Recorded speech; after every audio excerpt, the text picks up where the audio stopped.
The city pulsed with energy. Skyscrapers scraped the sky. Traffic hummed below. In the heart of this concrete jungle, Natasha thrived. She was young, bright, a rising star in the political sphere. Her rise was meteoric. From local activism to a coveted Senate seat, she was a force to be reckoned with. Her voice resonated with the hopes of a generation. She championed equality, her passion evident in every speech. Natasha was a beacon of change, a woman in a man's world. But power, especially for women, is a precarious thing. It comes with a price. It demands sacrifices. Natasha knew this all too well. She had navigated the murky waters of politics with grace and grit. She had fought for her place at the table. Yet she was never fully accepted, always an outsider. She was a threat to the established order, a disruptor in a world resistant to change. When the allegations surfaced, the city held its breath. A high-ranking official, a man accustomed to wielding power with impunity, was accused of sexual misconduct. The accusations were damning, the whispers echoing through the corridors of power. Many chose silence, fearing the repercussions. Others mumbled platitudes, their words hollow and insincere.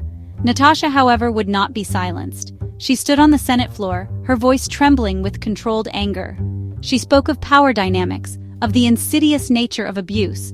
She spoke of the women who suffered in silence, afraid to speak their truth. Her words cut through the air, sharp and unwavering. She demanded accountability, her gaze steady, unflinching. The backlash was swift and brutal. Natasha's courage was met with icy silence from her peers. The men in the Senate, accustomed to their positions of power, closed ranks. They ostracized her, their silence deafening. She was stripped of her committee assignments, her voice effectively muted. The whispers turned into vicious rumors, aimed at discrediting her. Her character was assassinated in the court of public opinion. The media, often complicit in maintaining the status quo, painted her as unstable, hysterical.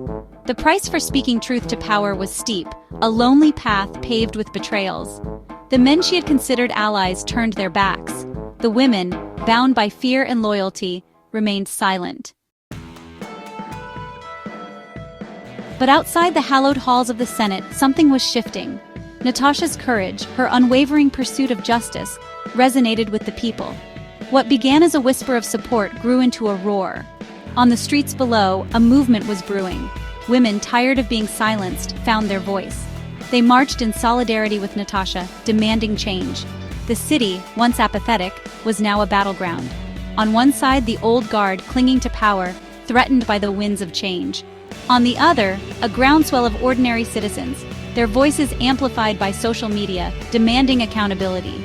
Natasha, once ostracized, became a symbol of hope, her name synonymous with courage and resilience. The fight was far from over. The road ahead was long and arduous, but Natasha knew, deep in her heart, that she was on the right side of history, and she would not be silenced.